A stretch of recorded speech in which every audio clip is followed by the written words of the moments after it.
दोस्तों स्वागत है नई वीडियो में। आशा करते होंगे आप लोग ठीक होंगे और अच्छे से तैयारी कर रहे होंगे। हम लोग इस वीडियो में देखेंगे मेक आईएएस का यूपी पीसीएस प्रीलिम्स 2026 के लिए 75 क्वेश्चन का प्रैक्टिस सेट देखेंगे, ठीक है। बहुत ही महत्वपूर्ण वीडियो होने वाला है, तो इस वीडियो को पूरा देखिएगा आप लोग। और आपने अगर पढ़ा होगा भारतीय संविधान की जो किस तरह से उसका क्रमिक विकास हुआ है, उससे जुड़े उसमें 75 क्वेश्चन इंपॉर्टेंट दिए हुए हैं, जो एग्जाम में पूछने लायक हैं, ठीक है। तो मेक आईएएस का जो टेस्ट होता है बहुत ही बेहतर है, ठीक है। तो मेक आईएएस यूपीपीसीएस टेस्ट 2026 का हम लोग पहला पेपर हम लोग देखेंगे इसका, जो 75 क्वेश्चन का होगा, 1 घंटे का है, ठीक है। तो इसका पहला क्वेश्चन हम लोग देखते हैं क्या दिया है। तो पहला क्वेश्चन है कथन और कारण वाला दे दिया है। तो अब कथन कह रहा है कि 1784 का जो पिट्स इंडिया एक्ट था, इसके द्वारा द्वैत शासन की उनका शुभारंभ किया गया था। तो द्वैत शासन कैसे शुभारंभ किया गया था? तो पहला था इसमें, एक था बोर्ड ऑफ डायरेक्टर और एक नया संस्था बनाई गई बोर्ड ऑफ कंट्रोल, ठीक है। तो बोर्ड ऑफ डायरेक्टर जो था कंपनी का कार्य देखता था, कंपनी का कार्य। और बोर्ड ऑफ कंट्रोल जो था राजनीतिक कंपनी द्वारा जो स्थापित राज्य थे वहाँ का राजनीतिक राजनैतिक कार्य देखता था, ठीक है। तो दो शासन चलाते थे कंपनी पे। दो तरह का शासन था, एक ये वाला शासन, एक ये वाला शासन, इसी को द्वैत शासन कहा गया। पहला ठीक है। दूसरा है 1784 के एक्ट में ने कंपनी के राजनीतिक और वाणिज्यिक कार्यों को पृथक पृथक कर दिया, जैसा कि अपने हमने ये बात किया है। तो दोनों ही कथन सही हैं और आर ए की सही व्याख्या कर रहा है, तो इसका सी उत्तर सही है। दोनों ही कथन सही है, आर ए की सही व्याख्या कर रहा है। 1861 के भारत परिषद अधिनियम के बारे में क्या असत्य है हमको बताना है। तो पहला है इसके द्वारा बनारस के राजा और पटियाला के महाराजा विधान परिषद में मनोनीत किए गए थे। यहाँ पर डिसेंट्रलाइजेशन शुरू हो रहा है अब, क्योंकि 1857 की जो क्रांति हो गई थी उससे प्रभावित है ये का डिसीजन लिया जा रहा था। तो पहला सही दिया है। दूसरा है इसने विकेंद्रीकरण की प्रक्रिया शुरुआत की। तो हाँ की। इस अधिनियम द्वारा पोर्टफोलियो प्रणाली की शुरुआत हुई। तो पोर्टफोलियो प्रणाली की शुरुआत 1858 के अधिनियम से ही हो गई थी। तो यही वाला गलत दिया है, असत्य यही है, बी। बाकी डी उत्तर है कि इसने वायसराय को अध्यादेश जारी करने के लिए अधिकृत कर दिया था। तो हाँ, अध्यादेश जारी करने की शक्ति जो है वायसराय को इसी अधिनियम से मिली थी। तीसरा क्वेश्चन है कि भारत शासन अधिनियम 1935 के बारे में क्या सही दिया है। तो पहला दिया है कि इसने इसके द्वारा अवशिष्ट शक्तियां वायसराय को दे दी गई। तो हाँ, दे दी गई। दूसरा था इसके अंतर्गत भारतीय रिजर्व बैंक की स्थापना की गई। तो हाँ, कर दी गई थी। दोनों ही कथन इसके सही दिए हुए हैं। तीसरे का डी उत्तर सही है। अवशिष्ट शक्तियों से क्या मतलब है आपका, समझते हैं? तो एक एक सूची थी, केंद्र सूची, जहाँ पे केंद्रीय विषय थे। एक राज्य सूची था, या राज्य विषय है। एक समवर्ती सूची था, जहाँ पे इन दोनों से छूटे मामले थे, इसमें थे।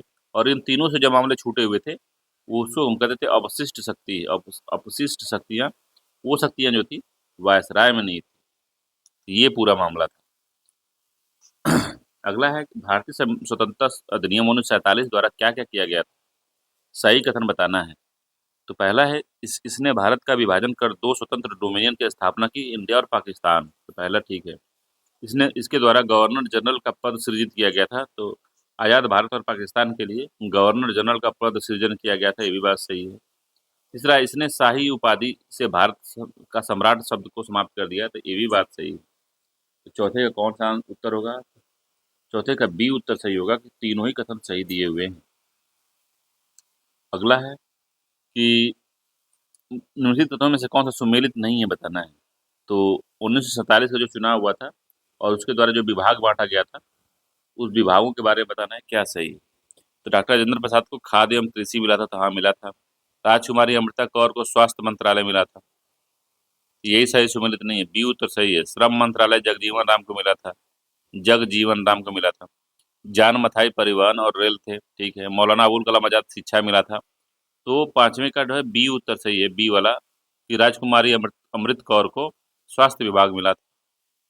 छठे नंबर क्वेश्चन है कि संविधान सभा के संदर्भ में निम्न कथनों में से कौन सा कथन सही है। तो पहला है कि संविधान सभा द्वारा शेर को प्रतीक मुहर के रूप में अपनाया गया था। तो संविधान सभा का जो प्रतीक मुहर था, मुहर थी, वो हाथी था, शेर नहीं था, ठीक है। गलत हो गया। दूसरा है कि एल एन मुखर्जी संविधान सभा के मुख्य प्रारूपकर्ता थे, तो हाँ, प्रारूपकर्ता एल एन मुखर्जी थे, ये बात सही है, मुख्य प्रारूपकर्ता यही थे। केवल दूसरा ही सही है, सी उत्तर इसका सही दिया हुआ है। अगला 7वें नंबर क्वेश्चन है कि संविधान के प्रवर्तन के साथ ही निम्नलिखित में से कौन-सा अधिनियम समाप्त कर दिया गया था? तो संविधान को प्रवर्तन में जैसे ही लाया गया था, तो कौन-सा अधिनियम जो है समाप्त कर दिया गया था? तो 26 नवंबर 1949 को जैसे संविधान लागू हुआ, नागरिकता, चुनाव, तदर्थ संसद, अस्थायी व परिवर्तनशील नियम जो थे, ये सब लागू कर दिए गए थे। तो पहला था स्वतंत्रता अधिनियम 1947, खत्म हो गया। बाल शासन अधिनियम ये भी खत्म हो गया।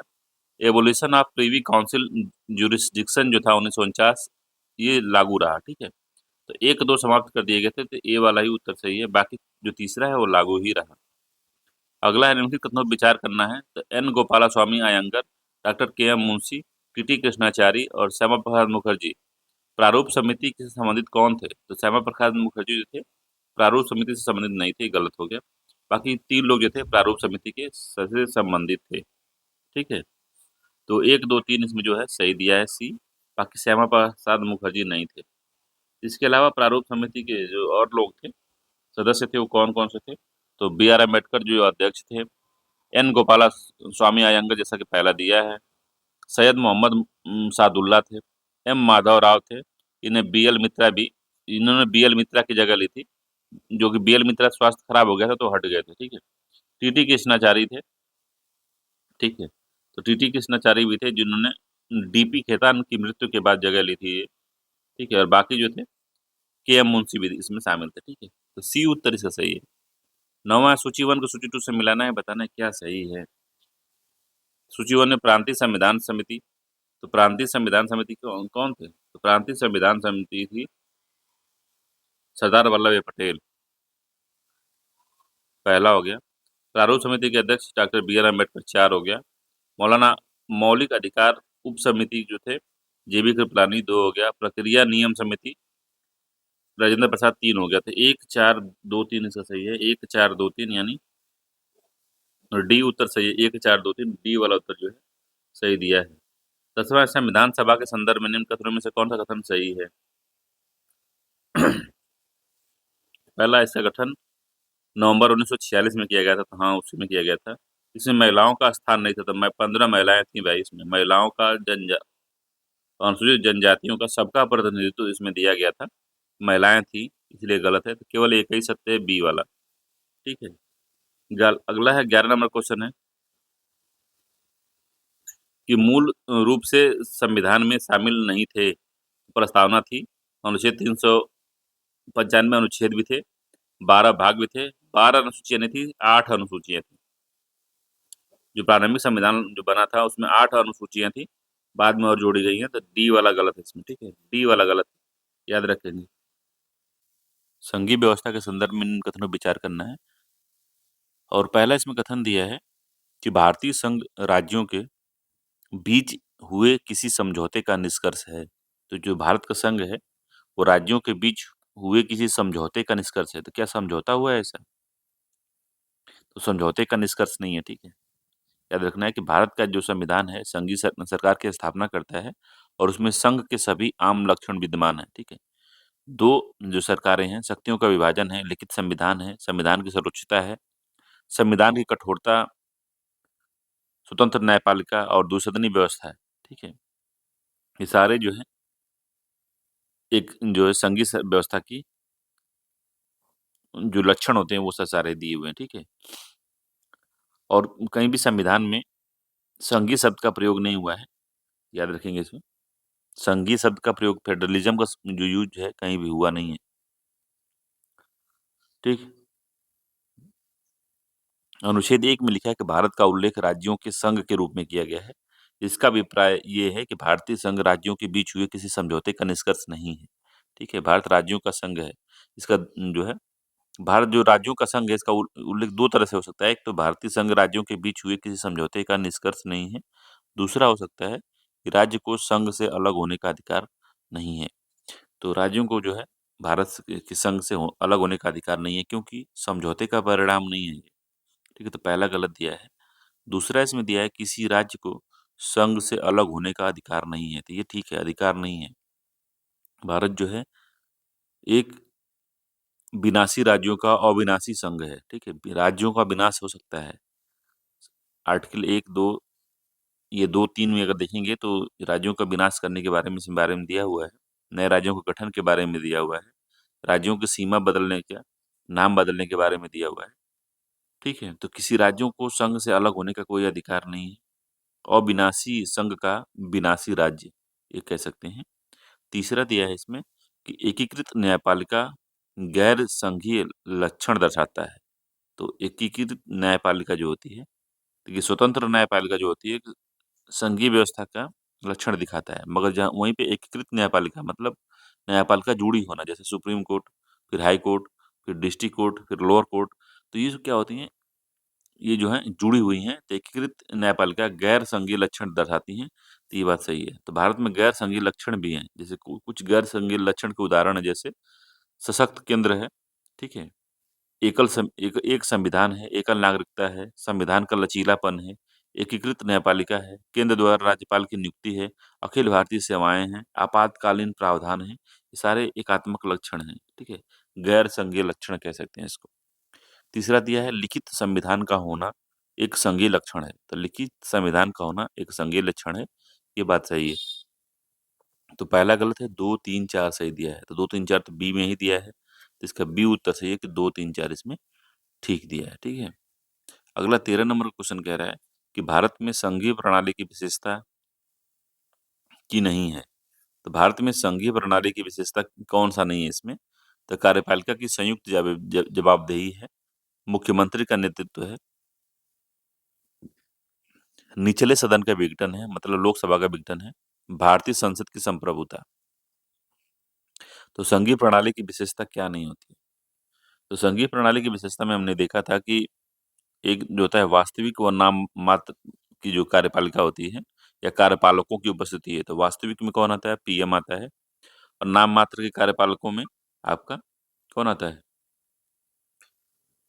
राष्ट्रपति आता है, ठीक है? दूसरा बात है इसमें कि बहुमत वाले दल का जो है सत्ता रहती है। तो तीसरे में पूछ रहा है कि संसदीय प्रणाली की विशेषता नहीं है, तो कौन-सी इसमें नहीं लग रही है आपको? तो भारत की जो संसद की संप्रभुता है, ये आपकी संसदीय जो है विशेषता नहीं है। बाकी कार्यपालिका की संयुक्त जवाबदेही है, संसदीय प्रणाली में ऐसा होता है कि कार्यपालिका की संयुक्त जवाबदेही होती है। मुख्यमंत्री का नेतृत्व होता है, ठीक है? तो मुख्यमंत्री का नेतृत्व हो सकता है संसदीय संसदीय संसदीय जो प्रणाली होती है, तो देखे होंगे आप, तो मुख्यमंत्री मतलब प्रधानमंत्री भी यहाँ पे लिख सकता था, प्रधानमंत्री का नेतृत्व ये भी लिख सकता था, ठीक है? निचले सदन का विघटन होता है, तो लोकसभा का विघटन होता है, ये बात सही है, ठीक है? तो ये बात याद रखना है, ठीक है? तो विधायिका के समक्ष कार्यपालिका की संयुक्त जवाबदेही, विधायिका में मंत्रियों की सदस्यता, प्रधानमंत्री या मुख्यमंत्री का नेतृत्व, ठीक है? ये सब जो है निचले सदन का विघटन जिसमें लोकसभा अथवा विधानसभा आता है, ये शामिल है। इस ये तीनों ऊपर वाली जो चीज़ें हैं, ये संसदीय व्यवस्था की विशेषता है, बाकी जो डी वाला है, वो विशेषता नहीं है, ठीक है?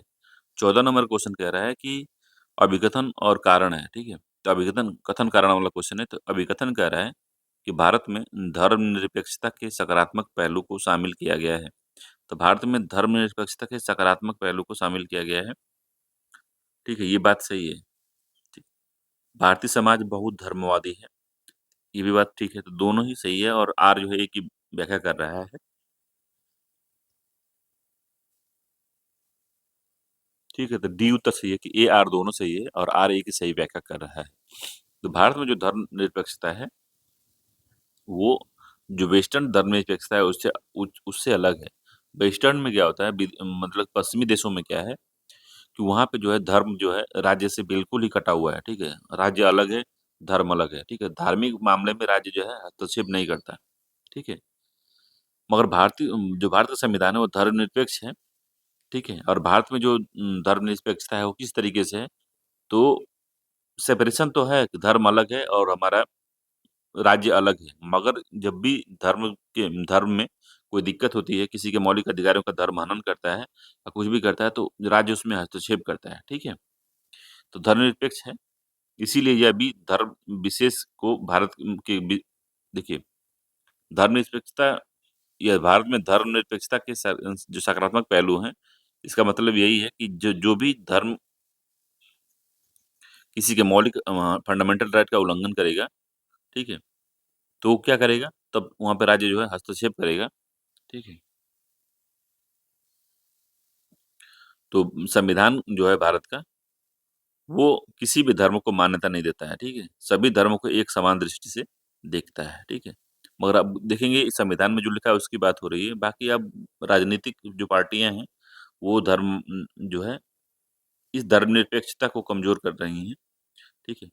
तो कुछ हैं जो कि सनातनी बनते हैं, कुछ जो हैं अपना मुस्लिम समुदाय को लेके चल रहे हैं, कुछ जो हैं तो सब अलग-अलग अपना राजनीति का जो रोटी सेक रहे हैं, तो उस मामले में मत जाइए, जो संविधान में लिखा है उसके बारे में सोचते हैं हम लोग, ठीक है? भारत में धर्मनिरपेक्षता के सकारात्मक पहलू हैं, तो हाँ, ठीक है ये। और क्यों क्यों ये सकारात्मक पहलू हैं? क्योंकि भारत जो समाज है बहुत धर्मवादी है इसी वजह से। तो डी उत्तर सही है इस वाले का, दोनों सही है, ठीक। अगला है तीसरी अनुसूची में सम्मिलित उम्मीदवार हैं, तो तीसरी अनुसूची में सम्मिलित उम्मीदवार हैं सर्वोच्च न्यायालय के न्यायाधीश, भारत के नियंत्रक एवं महालेखा परीक्षक या उपराष्ट्रपति। ठीक है, तो ये जो है थोड़ा-सा इम्पोर्टेंट क्वेश्चन है, इसको समझने की ज़रूरत है आपको, ठीक है? समझना पड़ेगा कि पूछना क्या चाहता है ये। तो जो तीसरी अनुसूची है वो क्या है, ये आप जानते हैं कि नहीं? तो तीसरी अनुसूची में दिया है शपथ और प्रतिमान। शपथ शपथ और प्रतिमान,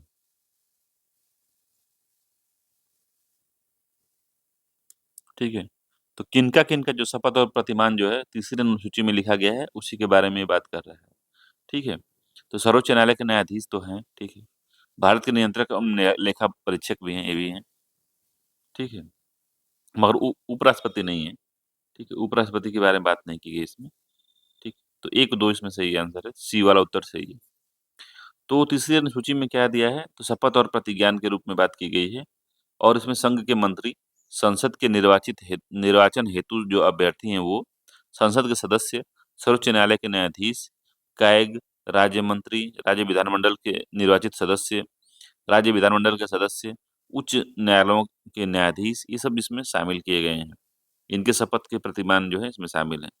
अगला 16 नंबर क्वेश्चन है कि निम्नलिखित में से किस अधिनियम द्वारा कलकत्ता स्थित उच्चतम न्यायालय के न्याय क्षेत्र को परिभाषित किया गया? तो 1773 के अधिनियम द्वारा, 1781 के अधिनियम द्वारा, 1784 के अधिनियम द्वारा, 1791 के अधिनियम द्वारा।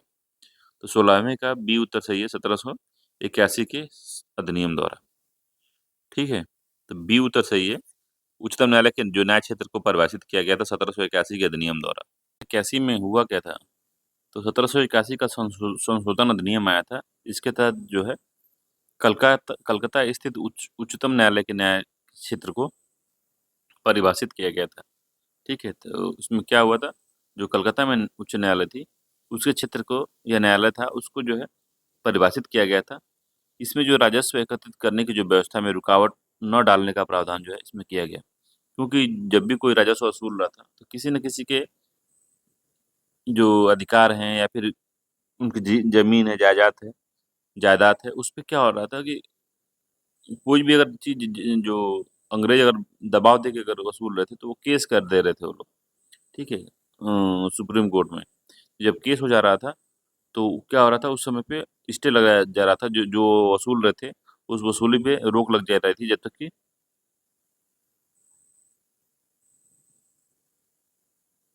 तक कि नया जो है जब तक उस पे फैसला नहीं आ जा रहा था, ठीक है? और इसमें जो था कि कानून बनाते था उसके क्रियान्वयन करने समय भारतीयों के समाज तथा धार्मिक रीति-रिवाज का सम्मान किया जाए, इस बात को भी 1781 के अधिनियम में कहा, ठीक है? तो वही पूछ रहा था कि उच्चतम न्यायालय के न्याय क्षेत्र को परिभाषित किया गया था 1781 के संशोधन में। अगला है 1773 का रेगुलेटिंग एक्ट का निम्नलिखित में से कौन-सा प्रावधान नहीं है? 1773 का प्रावधान कौन-सा नहीं है? तो केंद्रीय प्रशासन की जो नींव पड़ी इसमें, तो पहला ठीक है, केंद्रीय प्रशासन की नींव पड़ी थी। अगला है 4 सदस्यीय कार्यकारी परिषद का गठन हुआ। तो 4 सदस्यीय कार्यकारी परिषद का गठन भी हुआ था इसमें, ये बात सही है।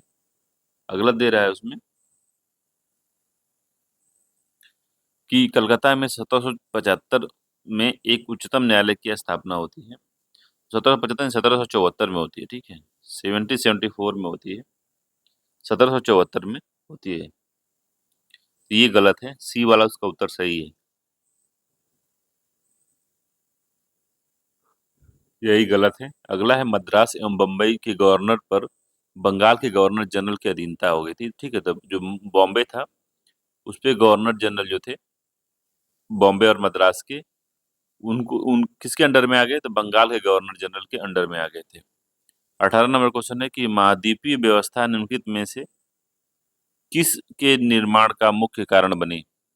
तो महाद्वीपीय व्यवस्था निम्नलिखित में से किस अधिनियम के निर्माण का मुख्यतः कारण बनी थी? महाद्वीपीय व्यवस्था, ठीक है। तो 1784 के अधिनियम की, 1783 के अधिनियम की, 1833 के अधिनियम की और 1861 के अधिनियम की। तो इसका बी उत्तर सही 1813 के अधिनियम की। महाद्वीपीय व्यवस्था किसने लाया था? तो फ्रांस फ्रांस का शासक था नेपोलियन बोनापार्ट, ठीक है। नेपोलियन बोनापार्ट एक तरह से कह सकते हैं। उसने क्या किया था कि महाद्वीपीय व्यवस्था लाई थी। इसने कहा था कि जो हमारा महाद्वीप है या हमारा जो क्षेत्र है, फ्रांस का क्षेत्र, वहाँ पे अंग्रेजी जो ब्रिटेन का जो सामान है वो हम बिकने नहीं देंगे। अपने जहाँ जहाँ हमारा क्षेत्र है, जहाँ जहाँ हमारा शासन है, उस क्षेत्र में हम लोग व्यापार नहीं करने देंगे अंग्रेजों को। तो अंग्रेजों ने सोचा कि जब यहाँ पे पूरा नेपोलियन बोनापार्ट का बहुत ज्यादा वर्चस्व था यूरोप के अधिकतम क्षेत्रों में, ठीक है। तब वो लोग अंग्रेज जो थे, जो क्रांति हो गई थी 1771 के आसपास, जो है इंडस्ट्रियल रिवोल्यूशन चालू हो गया था। तो जो यहाँ से सामान बन रहा था, तो महादीपिता सिद्धांत जब नेपोलियन बोनापार्ट ने ला दिया, तो ये लोग सोचे कि अब कहाँ हम लोग बेचेंगे सामान अपना, ठीक है। तो अब तभी जो थे 1813 में देखेंगे तो अधिनियम जो आया था उसमें कहा गया था कि जो एकाधिकार था कंपनी का, ब्रिटिश ईस्ट इंडिया कंपनी का जो एकाधिकार था व्यापार पे भारत के साथ और भारत जैसे अन्य देशों के साथ, तो उसमें जो है हम पर्सनली भारत के बारे में पढ़ रहे हैं। तो 1813 के अधिनियम में आप पढ़ते होंगे, तो यहाँ पे ये कहा गया है कि कंपनी का एकाधिकार समाप्त हो जाता है चीन से व्यापार एवं चाय के व्यापार पर एकाधिकार को छोड़, ठीक है। तो चीन और चाय के व्यापार के छोड़ के अन्य कपड़ा लत्ता साबुन नमक तेल मसाला जो भी करन बेचना है आपको बेचिए। ईस्ट इंडिया कंपनी का एकाधिकार जो है अब समाप्त हो चुका है, ठीक है। तो महादीपता का सिद्धांत था नेपोलियन बोनापार्ट का। उसी की देन थी कि 1813 का चार्टर अधिनियम आया, जिसमें ब्रिटिश ईस्ट इंडिया कंपनी के एकाधिकार को समाप्त कर दिया गया था, ठीक है। तो बी उत्तर इसका सही है। 19 नंबर क्वेश्चन है कि ईसाई धर्म प्रचारकों को आज्ञा प्राप्त करने करके भारत में धर्म प्रचार के लिए आने की सुविधा का जो प्रारंभ है निम्नलिखित में से किस अधिनियम के द्वारा किया गया था? ये भी 1813 में किया गया था, ये उत्तर सही है। 1813 में ही ये छूट दी गई थी कि आप मिशनरियों को कि जाके आप लोग भारत में भी ईसाई धर्म का प्रचार प्रसार कर सकते हैं, ठीक है। 20 नंबर क्वेश्चन कह रहा है कि 1833 का चार्टर अधिनियम के संदर्भ में निम्न में से कौन सा कथन सही है? तो पहला दिया है कि भारत के गवर्नर जनरल के के विधायिका के अधिकार को सीमित कर दिया था 1833 का चार्टर एक्ट। दूसरा है कि ईस्ट इंडिया कंपनी की व्यापारिक निकाय संबंधी गतिविधियों को समाप्त कर दिया था 1833 का अधिनियम। तो कौन सा क्वेश्चन सही है इसमें? दोनों ही गड़बड़ है। तो कौन सही है? दोनों गड़बड़ है कि कौन सा है? तो 20वें का जो पहला गलत है इसमें। सही पूछा है हमसे, तो भारत के गवर्नर जनरल की विधायिका के अधिकारों को सीमित कर दिया था। तो अभी जो है विधायिका के अधिकारों को गवर्नर जनरल के सीमित नहीं किया था इसने, ठीक है। तो 1833 जो चार्टर अधिनियम था, केंद्रीकरण की दिशा में यह अधिनियम निर्णायक कदम साबित होता है। लॉर्ड विलियम बेंटिंग जो है भारत के प्रथम जो है गवर्नर जनरल बनते हैं, इसी अधिनियम में ये बात बोली गई थी, ठीक है। और इसमें ये भी कहा गया था कि मद्रास और बम्बई के गवर्नरों को जो विधायी शक्ति थी, उस विधायी शक्ति से उन्हें वंचित कर दिया था। 1773 के अधिनियम में पहले क्या हुआ कि बंगाल और मद्रास का जो गवर्नर था, किसके अधीन काम करेगा? तो बंगाल के गवर्नर जनरल के अधीन काम करेगा। मगर कुछ अधिनियम जो है बंगाल के लिए या मद्रास के लिए या फिर मुंबई के लिए वहाँ का गवर्नर बना सकता था। किसकी अनुमति से? तो वहाँ के जो बंगाल का गवर्नर था, उसकी अनुमति से अपना ये कानून पास कर सकते हैं। मगर वो कानून पास करने का जो है अधिकार भी इसमें छीन लिया गया था 1837 के अधिनियम में। ठीक है, वो कानून जो है पारित नहीं कर पाएंगे। कौन? तो मुंबई के गवर्नर और मद्रास के गवर्नर। ठीक है, और इसी अधिनियम में कानूनों को जो है नियामक कानून कहा गया। इसी में कहा गया कि जो कानून बनेगा अब उसको नियामक कानून कहेंगे, और नए कानून के तहत बने कानूनों को एक्ट या अधिनियम भी कहा जाता था इसमें। तो इसमें कहा गया कि अब जो नया अधिनियम बनेगा, जो नया कानून बनेगा उसको एक्ट कहेंगे या तो अधिनियम कहेंगे। ठीक है, ठीक। तो अब क्या हुआ कि 1833 में क्या हुआ कि ईस्ट इंडिया कंपनी की जो व्यापारिक निकाय के रूप में जो की जाने वाली गतिविधियों को समाप्त कर दिया गया था। ठीक है, तो व्यापारिक निकाय संबंधी गतिविधियों को समाप्त कर दिया गया था। अब जो थी पूर्णतः ये प्रशासनिक निकाय बन गई थी। ठीक है, तो ईस्ट इंडिया कंपनी जो थी 1837 के अधिनियम में पूर्णतः जो है प्रशासनिक निकाय बन गई थी। प्रशासन,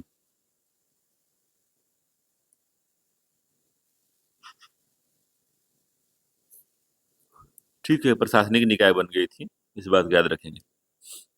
तो सी सही है, पहला वाला गलत है इसमें। इसका सी उत्तर सही दिया, केवल दो सही है इसमें। अगला क्या इस नंबर क्वेश्चन कह रहा है कि 1853 का चार्टर अधिनियम द्वारा गवर्नर जनरल परिषद के कितने नए सदस्यों को नियुक्त किया गया? 1853 का जो चार्टर एक्ट आया था, उसमें कह रहा है कि गवर्नर जनरल के परिषद के लिए नए सदस्यों की नियुक्ति कितनी की गई थी, कितने नए सदस्यों को ऐड किया गया था, ये बात हमको करनी है। तो 21 नंबर क्वेश्चन है, 4 है, 5 है, 6 है, 7 है। तो 6 नए पार्षद चुने गए थे इसमें। याद रखेंगे कि इस अधिनियम के तहत जो है परिषद में 6 नए सदस्य जोड़े गए या पार्षद को जोड़ा गया, और इन्हें जो है विधान पार्षद कहा गया। दूसरे शब्दों में ये कह सकते हैं कि गवर्नर जनरल के लिए नई विधान परिषद का गठन जो है इसमें किया गया, जिसे भारतीय केंद्रीय विधान परिषद भी कहा गया आगे चल के। ठीक है, परिषद की इस शाखा ने छोटी संसद की तरह जो है कार्य किया। तो परिषद की विधान परिषद की जो भारतीय परिषद थी, वो एक छोटी संसद के रूप में जो है कार्य किया। ठीक है, तो 6 लोगों को नियुक्त किया गया था इसमें। अगला है, निम्नलिखित में से किस अधिनियम ने भारत में शासन की द्वैध प्रणाली शुरू की? तो द्वैध प्रणाली किसने शुरू की? शासन की द्वैध प्रणाली। ठीक है, तो 1858 है। ठीक, सी उत्तर सही है। 1858 का भारत का जो अधिनियम था, महारानी विक्टोरिया का दिन ये चला था, और इसी में जो था नियंत्रण बोर्ड और निदेशक जो मंडल थे को समाप्त कर निदेशक कोर्ट को समाप्त करके भारत में द्वैध शासन समाप्त कर दिया गया था। तो समाप्त करने की बात बोल रहा था, प्रणाली समाप्त कर दी गई थी। तो 1858 जो 1857 की क्रांति के बाद जो है इसको एंड कर दिया गया था। तो यही बात कह रहा है, द्वैध प्रणाली समाप्त कर दी गई थी। ठीक है, तो कब समाप्त कर दी गई थी? तो 1858 में, जब क्रांति हो गई थी, फर्स्ट इंडियन जो रिवोल्यूशन हो गया था 1857 की क्रांति, उसके बाद ही जो नया कानून आया है, जो 1858 में जो नया कानून पारित हुआ था, उसी में ये बात बोली गई थी कि द्वैध शासन प्रणाली अब समाप्त होती है, और जो कंपनी के जो बीओडी और सीओडी थे, बोर्ड ऑफ डायरेक्टर और बोर्ड ऑफ कंट्रोल, दोनों को समाप्त कर दिया गया था। ठीक है, तो 1858 इसका आंसर सही होगा, सी उत्तर सही है। अगला क्वेश्चन इसमें 1892 के अधिनियम की विशेषताओं के संदर्भ में निम्न कथनों पर विचार करना है। तो 1892 में जो अधिनियम आया था उसके बारे में बात कर रहा है, क्या सही है इसमें? ठीक है, तो पहला इसमें कि इसने विधान परिषदों को बजट पर बहस करने के लिए अधिकृत कर दिया था। क्या विधान परिषदों पर बजट के लिए अधिकृत किया था? ठीक है, तो हाँ, कर दिया था इसने। बहस कर सकते थे, पूरक क्वेश्चन नहीं पूछ सकते थे, वोट नहीं कर सकते थे, और बहस कर सकते थे। ठीक है, अगला है, इस अधिनियम ने केंद्रीय और प्रांतीय विधान परिषदों में परोक्ष रूप से चुनाव का प्रावधान किया था। तो वहाँ चुनाव का भी प्रावधान कर दिया था इसने। ठीक है। तो इसमें केंद्रीय और प्रांतीय विधान परिषदों में अतिरिक्त जो गैर सरकारी सदस्य कहते थे, उनकी सदस्य संख्या जो है बढ़ाई गई थी इसमें। ठीक है। और ये जो बजट पे बहस करते थे और कार्यपालिका के प्रश्नों का उत्तर देने के लिए अधिकृत किया गया था। ठीक है। दोनों ही कथन सही है इसमें, इसका बी उत्तर सही दिया है। अगला 1909 के अधिनियम के संदर्भ में निम्न कथनों पर विचार करना है। तो इस अधिनियम को मार्ले मांटो सुधार के नाम से भी जाना जाता है। तो मार्ले मिंटो सुधार है। ठीक है। लॉर्ड मार्ले इंग्लैंड में भारत के राज्य सचिव थे। ठीक है। तो राज्य सचिव थे, ये बात भी सही है, राज्य सचिव थे। मिंटो जो था वो भारत में, मार्ले इंग्लैंड में राज्य सचिव था, और मिंटो जो था भारत का वायसराय था। ठीक है। लॉर्ड मिंटो को सांप्रदायिक निर्वाचन के जनक के रूप में जाना जाता है, क्योंकि 1909 में मुस्लिमों को अलग से सांप्रदायिकता का चुनाव का सांप्रदायिक सांप्रदायिक चुनाव पद्धति जो है लागू कर दी गई थी। तो ये भी सही है, तीनों ही सत्य है इसमें। डी उत्तर सही है। तो 1909 का जो अधिनियम था काफी खतरनाक था, इसी ने एक बीज बो दिया था पाकिस्तान का। ठीक है। भारत में सांप्रदायिकता को बढ़ावा देने का सबसे पहला कदम यही था। 25 नंबर क्वेश्चन है कि भारत शासन अधिनियम 1919 निम्नलिखित में से किस तिथि को लागू हुआ?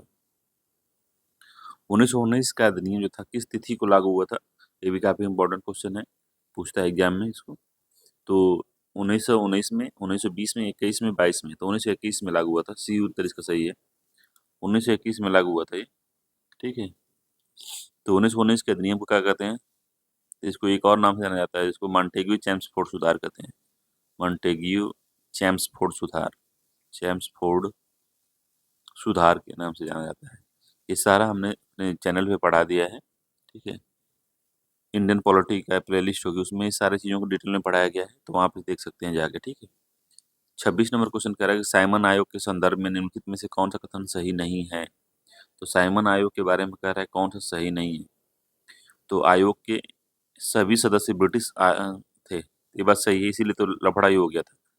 ये जो था 1919 का जो अधिनियम था, उसको जांच करने के लिए, उसकी देख रेख करने के लिए ब्रिटिश सरकार ने इसको 1927 में गठन किया था इसका।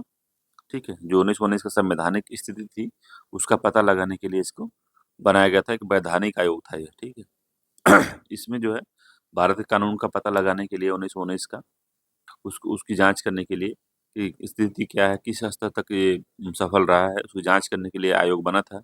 मगर जो भारत के लिए ही जांच करने के लिए आयोग बना था, भारत भारत के नियम कानून को, मगर भारत के एक भी लोग शामिल नहीं थे, इसीलिए इस पे बहुत ज़्यादा वो चल रहा था, इसका विरोध चल रहा था। दूसरा, आयोग ने 1928 में अपनी रिपोर्ट पेश की। तो आयोग ने 1928 में अपनी रिपोर्ट पेश की थी। ठीक है। ये भी सही है, आयोग ने अब अच्छा, ये सही नहीं है, 1928 में नहीं की थी। ठीक है। आयोग ने 1930 में अपनी रिपोर्ट दी थी, 1930 में अपनी रिपोर्ट दी थी। ठीक है। और एक ये आधार बना था किसका? 1935 में इसके जो आयोग की रिपोर्ट थी उसको शामिल किया गया था 1935 के अधिनियम में। ठीक है। 7 सदस्यीय वैधानिक आयोग के गठन की घोषणा की गई, ये बात की गई थी, सही बात है, 1927 में की गई थी। आयोग के प्रस्तावों पर विचार गोलमेज सम्मेलन में किया गया था, तो हाँ किया गया था उसमें भी। तो गोलमेज सम्मेलन में भी इस पर रिपोर्ट पर चर्चा हुई, फिर इसको जो इसके पॉइंट थे उसको 1935 के अधिनियम में लागू किया गया था। अगला है 1927 नंबर का, कि निम्नलिखित में से किसने किसके द्वारा संयुक्त हिंदू निर्वाचन व्यवस्था को बरकरार रखा गया था? तो संयुक्त हिंदू निर्वाचन व्यवस्था को बरकरार जो है किस समझौते के तहत रखा गया था? शिमला समझौता, पूना समझौता, सांप्रदायिक अवार्ड, गांधी इरविन समझौता।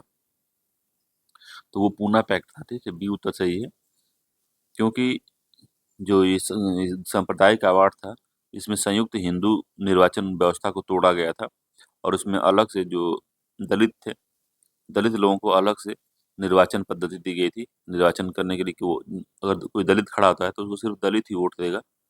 तो उसको संयुक्त हिंदू निर्वाचन व्यवस्था को तोड़ दिया गया था, और गांधी जी के अनशन की वजह से, और अम्बेडकर जी के गांधी जी से जो समझौता हुआ था उसी को पूना पैक्ट कहते हैं। ठीक। तो 1932 में हुआ था। ठीक है। समझौता इंपॉर्टेंट है, याद रखिएगा, ये पूना पैक्ट है।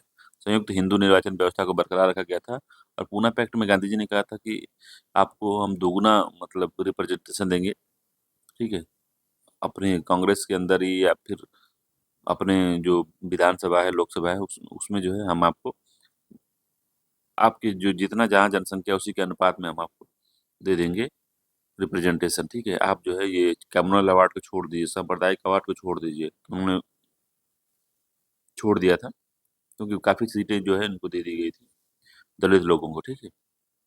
अगला है सभी भारतीय स्वतंत्रता पूर्वक अपनी योग्यता अनुसार प्रशासनिक पदों को प्राप्त करने में सक्षम होंगे। उपयुक्त घोषणा निम्नलिखित में से किसके द्वारा की गई थी? तो ये भी इम्पोर्टेंट क्वेश्चन है। तो इसका ये मतलब था कि अब जो है जो कंपनी के जितने अधिकारी भर्ती होंगे वो एग्जाम पे दे के होंगे, ठीक है? एग्जाम देंगे या फिर कंपटीशन के द्वारा ही होंगे। ये बात किस में कही गई थी? तो 1793 के चार्टर एक्ट में, 1833 के एक्ट द्वारा, 1858 के सामग्री घोषणा द्वारा, उपयुक्त में से कोई नहीं। 1853 के सिविल सेवा संबंधी प्रावधान इसमें किए गए थे, ठीक है? सी युद्ध से 1858 की सामग्री घोषणा द्वारा। तो जब 1857 की क्रांति हुई थी तो उसके बाद में सम्राज्ञी घोषणा हुई थी, मतलब सम्राट ने घोषणा किया था, जो वहाँ की महारानी थी उसने घोषणा किया था, तो उसमें ये बात बोली गई थी। तो इस एक्ट ने कहा था कि नियुक्तियों के मामले में डायरेक्टरों का जो संरक्षण समाप्त कर दिया गया था और सभी नियुक्ति द्वारा एक जो है कंपटीशन द्वारा होगा, एक परीक्षा द्वारा होगा। इसमें सभी जो है भारतीयों को स्वतंत्रता पूर्वक उनकी योग्यता के अनुसार जो है उनको सीटें मिलेंगी या प्रशासनिक पद दिए जाएंगे, ठीक है? और कंपनी के अधिकार जो कंपनी के जो बोर्ड ऑफ डायरेक्टर थे उनके कंट्रोल को समाप्त कर दिया गया था, ठीक है? तो ये जो था 1858 में जो सम्राज्ञी विक्टोरिया की घोषणा में आश्वासन दिया गया था कि सरकार जो है सिविल सेवकों में नियुक्तियों के लिए रंग के आधार पर किसी भी प्रकार का भेदभाव नहीं करेगी। सभी भारतीयों को उनकी योग्यता अनुसार प्रशासनिक पदों पर नियुक्ति का जो है अधिकार होगा, ठीक है? मगर फिर भी जो है सभी उच्च पदों प्रशासनिक पदों पर केवल अंग्रेजी बने रहे, ठीक है? और ये भी एक असंतोष का और कारण बनता गया। जब कांग्रेस का जब गठन हुआ 1885 ईस्वी में, तब इस पे मांग और भी बढ़ी थी, ठीक है? 29 नंबर क्वेश्चन है कि 1833 के अधिनियम के संदर्भ में निम्न कथनों पर विचार करना है। तो 1833 का जो अधिनियम आया था उसके बारे में बात करनी है, क्या सही है? तो पहला, बंगाल का गवर्नर जनरल की एक 4 सदस्यीय कार्यकारी परिषद का गठन किया गया था। हाँ, किया गया था इसमें। दूसरा है, भारत का गवर्नर जनरल में सभी नागरिकों और सैन्य शक्तियाँ निहित कर दी गई थी। तो भारत के गवर्नर जनरल में सभी नागरिक और सैन्य शक्तियाँ निहित कर दी गई थी। क्या ये बात सही है? बंगाल का गवर्नर जनरल की एक 4 सदस्यीय कार्यकारी परिषद गठन किया गया था। तो गठन तो पहले ही कर दिया गया था, 1973 में ही कर दिया गया था। ये गलत है पहला वाला। 1973 सॉरी 1773 में ही कर दिया गया था। 4 सदस्यीय कार्यकारी परिषद गठन की थी, ठीक है? तो पहला गलत है। दूसरा है, भारत का गवर्नर जनरल में सभी नागरिक और सैन्य शक्तियाँ निहित कर दी गई थी। तो हाँ, यही सही है, बी वाला, निहित कर दी गई थी इसी में, ठीक है? तीसरा दिया है कि भारत का गवर्नर जनरल ब्रिटिश ताज का प्रत्यक्ष प्रतिनिधि बन गया था। तो भारत का गवर्नर जनरल ब्रिटिश ताज का प्रत्यक्ष प्रतिनिधि बन गया था। ये गलत है। किसने बना था? तो 1858 में बना था, ठीक है? अगला क्वेश्चन है इसमें, या उपयुक्त में से सभी दिया है तो ये सही नहीं है, तो बी उत्तर ही सही था इसका। 30 नंबर क्वेश्चन है कि निम्नलिखित युग्मों पर सुमेलित करना है। तो ब्रिटिश कैबिनेट के सदस्य थे और पदनाम था। तो लॉर्ड पैथिक लॉरेंस भारत का सचिव था। सर स्ट्रैमफोर्ड क्रिप्स नौसेना मंत्री। एवी अलेक्जेंडर व्यापार बोर्ड के अध्यक्ष। तो कौन सही सुमेलित है ये आपको बताना है। तो केवल एक सुमेलित है, केवल दो सुमेलित है, या केवल तीन सुमेलित है, ये बताना है आपको, ठीक है? तो ये चीजें याद रखेंगे कि जो पैथिक लॉरेंस था वो भारत का सचिव था, ठीक है? पैथिक लॉरेंस भारत का सचिव था। सर जो स्टेमफोर्ड क्रिप्स था वो व्यापार बोर्ड का अध्यक्ष था, ठीक है? ये व्यापार बोर्ड का अध्यक्ष था, ये इधर हो गया, ठीक, ये यहाँ पे हो गया। इसके अलावा जो है एबी अलेक्जेंडर जो था वो क्या था? तो एडमिर नौसेना का ही मंत्री था, ठीक है? उसको एडमिरल्टी कहते थे। एडमिरल एडमिरल, ठीक है? जो उसकी भाषा में बोला जाता है, जो नौसेना या नौ हाँ, नौसेना में इन सब एडमिरल वगैरह बोला जाता था, एडमिरल था, ठीक है, नौसेना मंत्री था, तो ये दोनों गलत हो गया। तो केवल एक ही सत्य है इसमें, पहला वाला है, तो ए उत्तर ठीक है इसका, केवल एक ही सत्य है, केवल एक ही बात सही दिया है। अगला, भारत शासन अधिनियम 1919 के संदर्भ में निम्न कथनों पर विचार करें। तो इस कानून ने लंदन के भारत के उच्चायुक्त के कार्यालय का सृजन किया। तो इस कानून ने लंदन में भारत के उच्चायुक्त के कार्यालय का सृजन किया था। पहला सही है। दूसरा है कि इससे एक लोक सेवा आयोग का गठन किया गया। तो एक लोक सेवा आयोग के गठन का प्रावधान जो है किया गया था, ठीक है। 10 वर्ष बाद जांच कर वैधानिक आयोग का गठन इसमें किया गया था, ठीक है।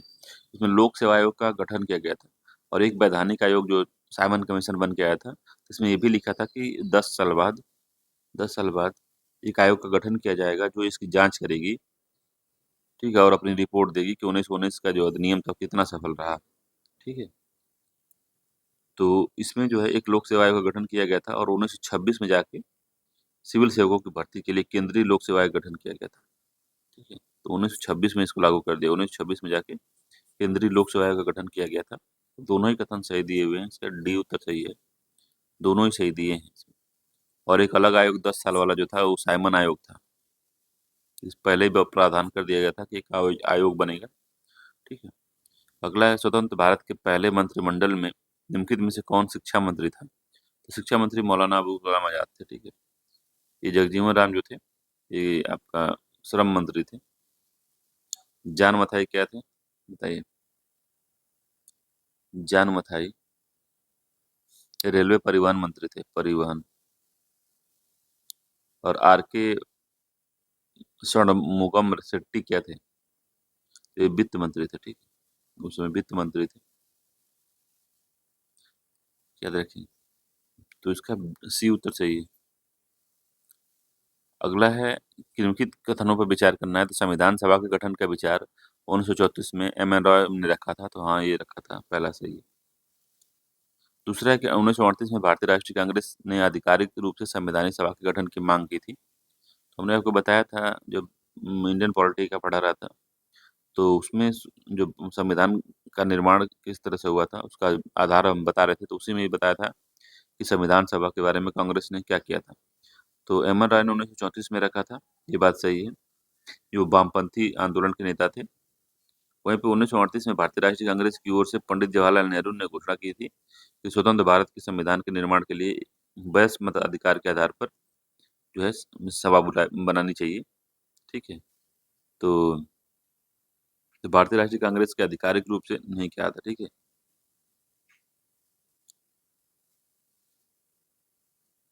तो 1935 में ही कह दिया था, 1935 में कांग्रेस ने कह दिया था आधिकारिक तौर पे कि राष्ट्रीय कांग्रेस ने पहली बार ये कहा था कि संविधान के निर्माण के लिए आधिकारिक रूप से संविधान सभा के गठन की हम मांग करते हैं, ठीक है। तो ये वाला गलत हो गया है। 1938 में जवाहरलाल नेहरू ने कहा था, ठीक है, कांग्रेस ने 1935 में ही कह दिया था। तो केवल पहला ही सही है, बी उत्तर ठीक है इसका, बाकी गलत है। अगला क्वेश्चन है कि भारतीय राष्ट्रीय कांग्रेस की ओर से पंडित जवाहरलाल नेहरू ने घोषणा की कि स्वतंत्रता भारत के संविधान का निर्माण वयस्क मताधिकार के आधार पर चुनी गई संविधान सभा द्वारा किया जाएगा, और इस बात की कोई बाहरी हस्तक्षेप नहीं होगा। नेहरू की इस मांग को ब्रिटिश सरकार ने सैद्धांतिक रूप से निम्नलिखित में से किसके द्वारा स्वीकार किया था। तो ये 1938 में इन्होंने बोला था, ठीक है। किसके द्वारा स्वीकार किया गया था ये पूछ रहा है। तो अगस्त प्रस्ताव में स्वीकार किया गया था। अगस्त प्रस्ताव 1940 में आया था, ठीक है।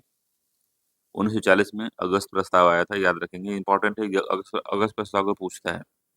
और इसमें वायसराय पूछता है कौन था, तो लॉर्ड लिनलिथगो था, लॉर्ड लिनलिथगो, ठीक है, ये था।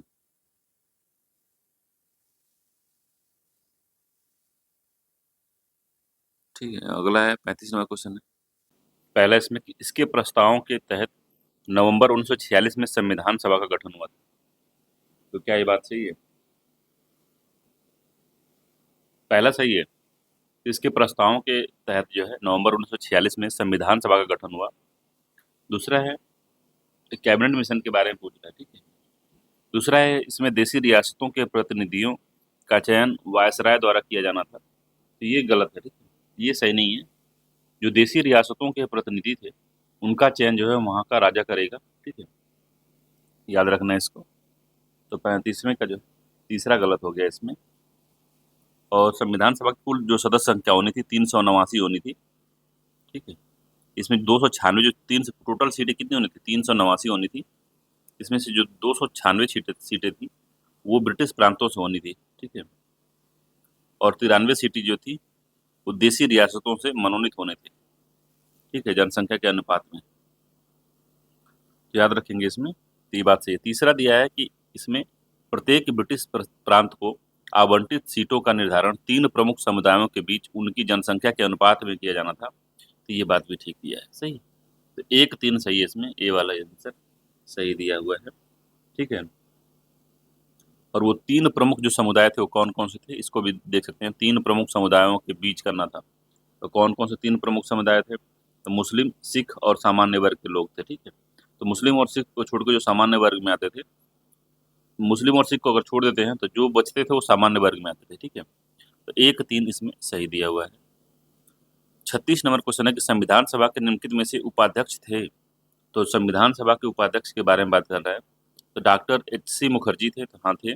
बी.टी. कृष्णाचारी थे, तो ये भी थे, ठीक है। उपरोक्त में से एक से अधिक, यही सी वाला तो सही, उपरोक्त में से एक से अधिक, ठीक है। तो 9 दिसंबर 1946 को हुई संविधान सभा की पहली बैठक में इसमें जो है 211 सदस्यों ने हिस्सा लिया था, ठीक है। तो इसकी उसी प्रकार जो है, ठीक है। तो जैसे फ्रांस में होता है कि सबसे वरिष्ठ जो सदस्य होगा उसी को अध्यक्ष चुना जाता है, उसी तरीके से फ्रांस की तरह ही सबसे वरिष्ठ सदस्य थे सच्चिदानंद सिन्हा, उनको अध्यक्ष बनाया गया था।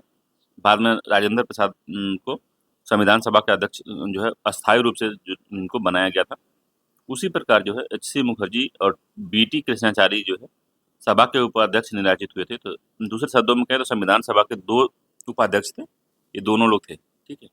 संविधान सभा के 2 उपाध्यक्ष थे, डॉक्टर एच.सी. मुखर्जी और बी.टी. कृष्णाचारी, ठीक है। तो इसका सी उत्तर सही है। 37 नंबर क्वेश्चन है कि 13 दिसंबर 1946 को पंडित नेहरू ने सभा में ऐतिहासिक उद्देश्य प्रस्ताव पेश किया।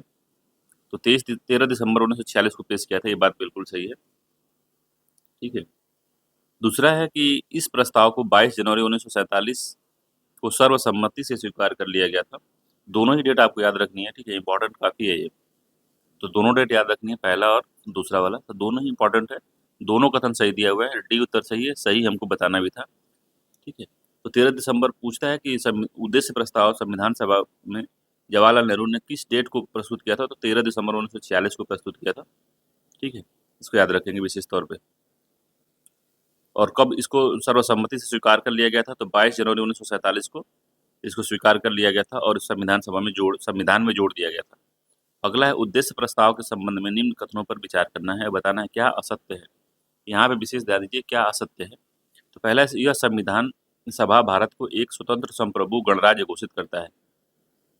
तो असत्य पूछा है, तो पहला तो सत्य है कि वो संविधान सभा जो है भारत को स्वतंत्र और संप्रभु गणराज्य घोषित करता है, ठीक है। दूसरा, यह एक संविधानिक संविधान के निर्माण की घोषणा करता है या करती है, तो हाँ करती है।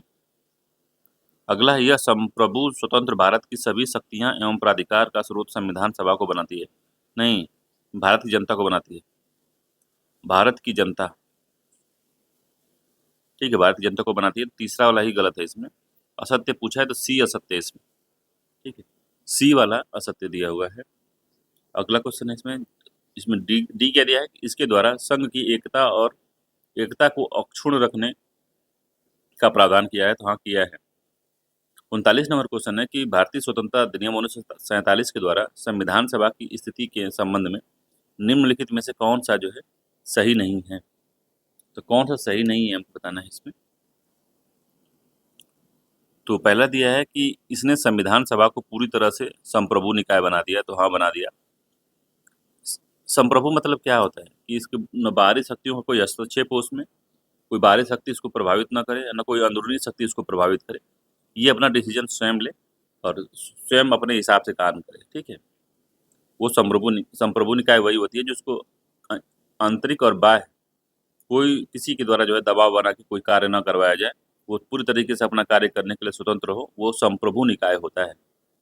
बी दिया है कि इस अधिनियम ने सभा को ब्रिटिश संसद द्वारा भारत के संबंध में बनाए गए किसी भी कानून को समाप्त करने का अधिकार दे दिया। ठीक है, तो ये भी सही है। अगला है कि इसके द्वारा संविधान सभा को विधायिका का कार्यभार भी सौंपा गया था। हाँ, विधायिका का कार्यभार भी सौंप दिया गया था। अगला है संविधान सभा व विधायिका के रूप में इसकी अस्थायी अध्यक्षता डॉक्टर राजेंद्र प्रसाद करते थे। संविधान सभा व विधायिका के रूप में इसकी जो अस्थायी अध्यक्षता डॉक्टर राजेंद्र प्रसाद करते थे, तो ये बात जो है गड़बड़ है। ठीक है, याद रखेंगे। क्या सही है इसमें? जो संविधान सभा की बैठक होती थी, तो इसकी अध्यक्षता डॉक्टर राजेंद्र प्रसाद करते थे, और जब विधायिका के रूप में होती थी, तो इसके जो अध्यक्ष बनते थे वो मावलंकर जी बनते थे। ठीक है, मावलंकर, तो जीवी मावलंकर। बढ़िया क्वेश्चन है ये। ठीक है, इंपॉर्टेंट क्वेश्चन है, याद रखिएगा इसको। संविधान सभा की जो बैठक होती थी, डॉक्टर राजेंद्र प्रसाद इसकी अध्यक्षता करते थे, और जब विधायिका के रूप में संविधान सभा कार्य करती थी, तो जीवी मावलंकर जो है इसकी अध्यक्षता करते थे। Important question. अगला, संविधान सभा ने निम्नलिखित में से कितने कार्य किए हैं? तो संविधान सभा ने बहुत सारे कार्य किए। इसमें राष्ट्रमंडल में भारत की सदस्यता का सत्यापन किया, राष्ट्रीय ध्वज को अपनाया, राष्ट्रीय गान को अपनाया, डॉक्टर राजेंद्र प्रसाद को भारत के पहले राष्ट्रपति के रूप में चुना। तो कौन सा क्वेश्चन सही है? तो उपयुक्त में सभी क्वेश्चन इसमें सही दिए हुए हैं। ठीक है, इसका डी उत्तर सही है, सभी दिए हुए हैं सही। ठीक है, तो ये डेट भी पूछता है कि किस डेट को क्या हुआ था, तो ये भी मिलान कराता है, तो याद रखना है। तो मई 1949 में राष्ट्रमंडल की सदस्यता मिली। मई 1949 में राष्ट्रमंडल की सदस्यता दिलवाई गई भारत को। 24 जनवरी 1950 को राष्ट्रीय गान, 24 जुलाई 1950 को राष्ट्रगान। ठीक है, और 22 जुलाई 1950 सैंतालीस 22 जुलाई 1947 को राष्ट्रध्वज अपनाया गया। ठीक है, और राष्ट्रीय गीत ही पूछता है। राष्ट्रीय गीत भी ये लोग अपनाया, संविधान सभा ने ही अपनाया था। ये 24 जनवरी 1950 को, और 24 जनवरी 1950 को ही राष्ट्रपति चुना गया था। जो 1950 को राष्ट्रपति चुना गया था, तो याद रखेंगे 5 कार्य किया था मुख्यतः। ठीक है, 24-24-24 तीन जी, राष्ट्रगान, राष्ट्रगीत और राजेंद्र प्रसाद को राष्ट्रपति चुनना, ये 24 जनवरी को किया गया था। राष्ट्रीय ध्वज अपनाया गया था 22 जुलाई 1947 को, और राष्ट्रमंडल में भारत की सदस्यता मई में 1949 में दिलवाई गई थी। ठीक है, तो ये चीज़ें इंपॉर्टेंट है, एग्जाम में पूछता है। अगला है, निम्नलिखित में से किस समिति की अध्यक्षता जवाहरलाल नेहरू द्वारा नहीं की गई थी? तो जवाहरलाल नेहरू द्वारा नहीं की गई थी कौन सी? संघीय संविधान समिति, राज्यों से समझौता करने वाली समिति, संघीय शक्ति समिति और प्रांतीय संविधान समिति। तो अध्यक्षता जवाहरलाल नेहरू ने नहीं की थी, तो राज्यों से समझौता समिति की। ठीक है, तो सॉरी, प्रांतीय संविधान समिति जो थी, डी उत्तर इसका सही है। तो प्रांतीय संविधान समिति जो थी, इसकी अध्यक्षता जवाहरलाल नेहरू जी नहीं कर रहे थे। जवाहरलाल नेहरू 4 समितियों का अध्यक्षता करते थे। पहला संघ शक्ति समिति। ठीक है, संघ शक्ति समिति पहला। दूसरा है संघीय संविधान समिति। ठीक है, राज्यों के लिए समिति, जिसमें राज्यों से समझौता करने वाली समिति थी ये वाली। और इसमें चौथी थी जो, वो थी प्रारूप संविधान की जांच के लिए विशेष समिति। ठीक है, प्रारूप संविधान के लिए जांच समिति।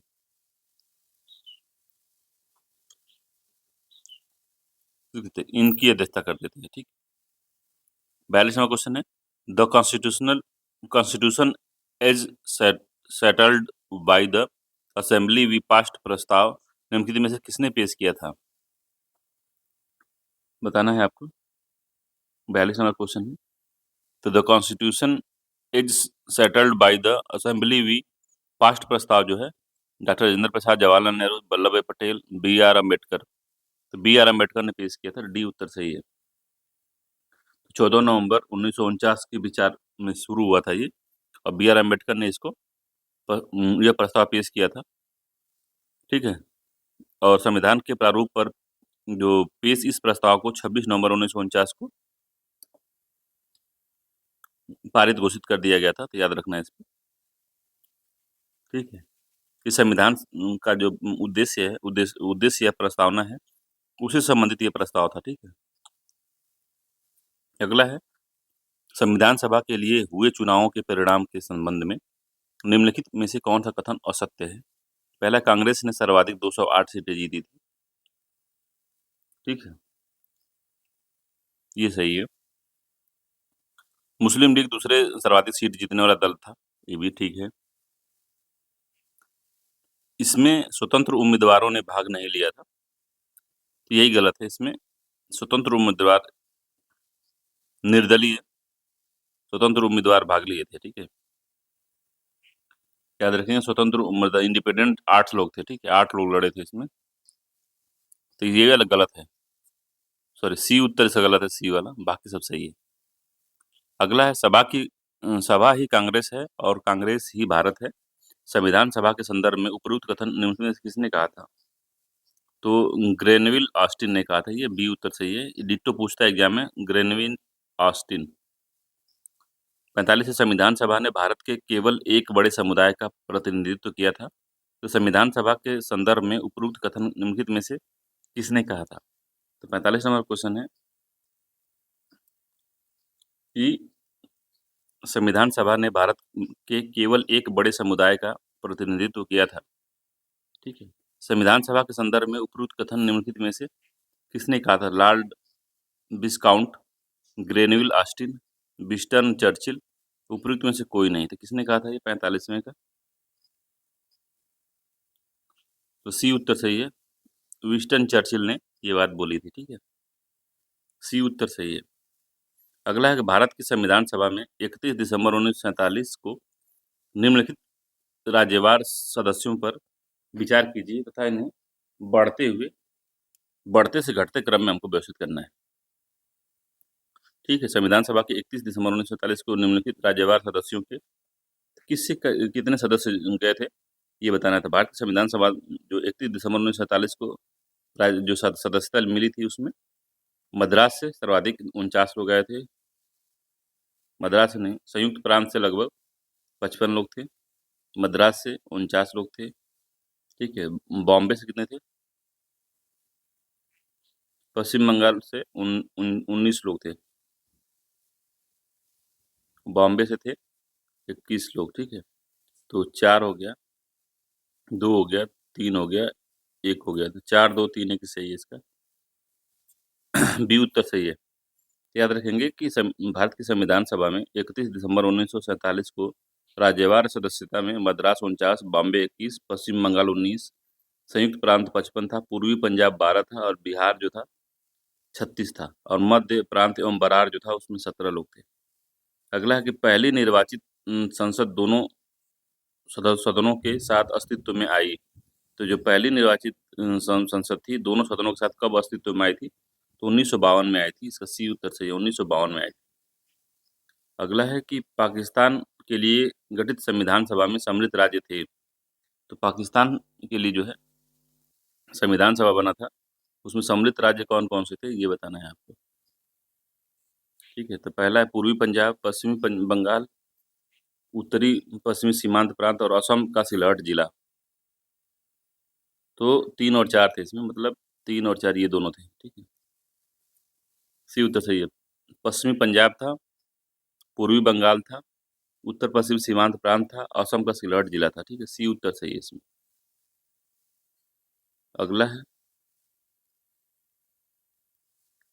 कि संविधान सभा के सत्रों के संबंध में निम्न में से विचार करना है। तो 24 जनवरी 1950 को इसका 11वां सत्र संपन्न हुआ था, ठीक है। तो पहला सत्र इसका इम्पोर्टेंट सत्र से क्वेश्चन पूछता है। तो पहला सत्र 9 से 23 दिसंबर 1946 को हुआ, ठीक है। और 11वां सत्र हुआ था 14 से 16 नवंबर 1949, ठीक है। और 24 जनवरी 1950 को पुनः बैठक हुई इसमें सदस्यों ने भारत के संविधान के पर जो है हस्ताक्षर किया था, तो 11वां नहीं था, ठीक है। 11वां सत्र में सदस्यों ने भारत के संविधान पर हस्ताक्षर किए थे, तो ये भी गलत है। तो कौन-सा उत्तर सही है इसमें? तो बी, ना तो 1 सही है, ना तो 2 सही है। तो 11 14 नवंबर 1949 में ही हो गया था। जो 24 जनवरी 1950 में हस्ताक्षर के लिए हुआ था, वो 12वां था, ठीक है? मान सकते हैं 12वां था, ठीक है?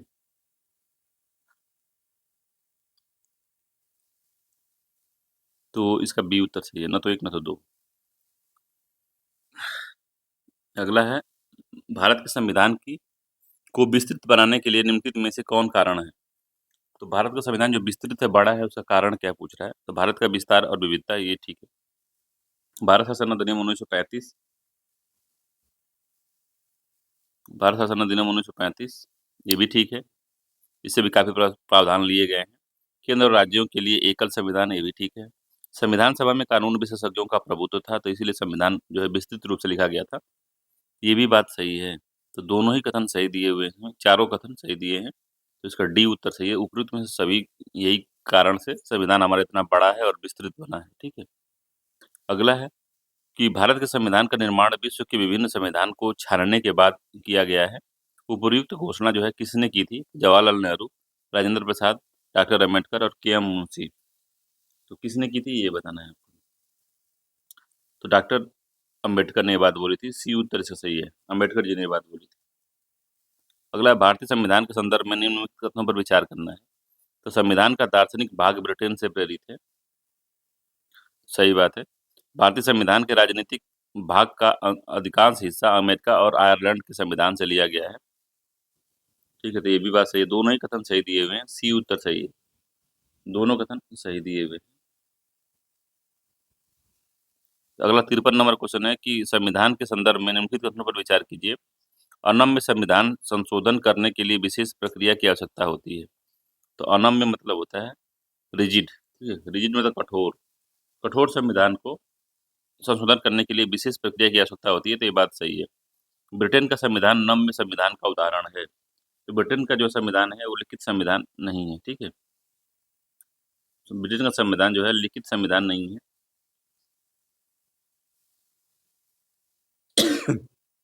तो नम्य का उदाहरण है, नम्य, ठीक है। फ्लेक्सिबल है वो, कभी भी इसमें संशोधन किया जा सकता है। भारत का संविधान अनम्य संविधान का उदाहरण है, तो अनम्य और नम्य का मिक्स है, मिक्स्ड है, ठीक है, मिक्स्ड है ये गलत हो गया। तो 1 2 सही है इसमें, यानी सी उत्तर इसका सही दिया हुआ है। अगला है 54 नंबर क्वेश्चन है कि उन्हीं कथनों पर विचार करना है। पहला है, न्यायपालिका की सर्वोच्चता का सिद्धांत अमेरिका के सर्वोच्च न्यायालय से लिया गया है, ये बात सही है।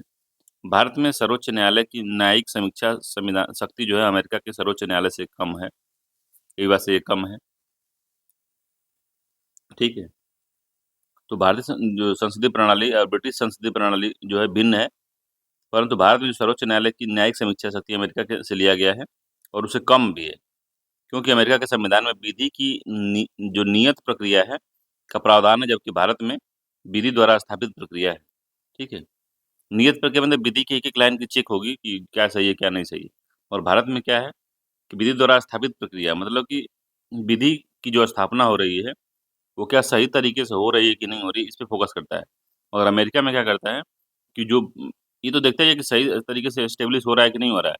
उसके अंदर भी घुस के देखता है कि नहीं, एक-एक लाइन जो लिखा है वो क्या किसी के मौलिक अधिकारों का हनन तो नहीं कर रहा है। तो उसी वो जो है ज़्यादा तगड़ा है वो, ठीक है। तो संसद की संप्रभुता का जो नियम ब्रिटिश संसद से जुड़ा हुआ है, तो ये भी बात सही है। संसद संसद की संप्रभुता का नियम जो है ब्रिटिश संसद से जुड़ा हुआ है, ये भी बात सही है। भारतीय संविधान संसदीय संप्रभुता को इंगित करता है। तो संसद भारत का जो संविधान है, क्या संसदीय संप्रभुता को इंगित करता है?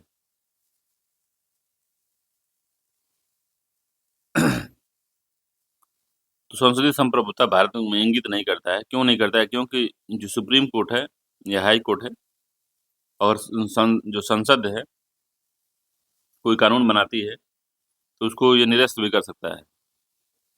ठीक है, निरस्त भी कर सकता है, तो इसीलिए गलत हो गया है। ठीक है, तो भारतीय संविधान संसदीय संप्रभुता को इंगित नहीं करता है, ये बात गलत।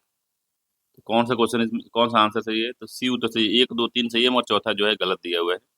तो सी उत्तर इसका सही है। संविधान में सर्वोच्च न्यायालय की स्वतंत्रता संबंधी प्रावधान है। तो संविधान में सर्वोच्च न्यायालय की स्वतंत्रता संबंधी प्रावधान है।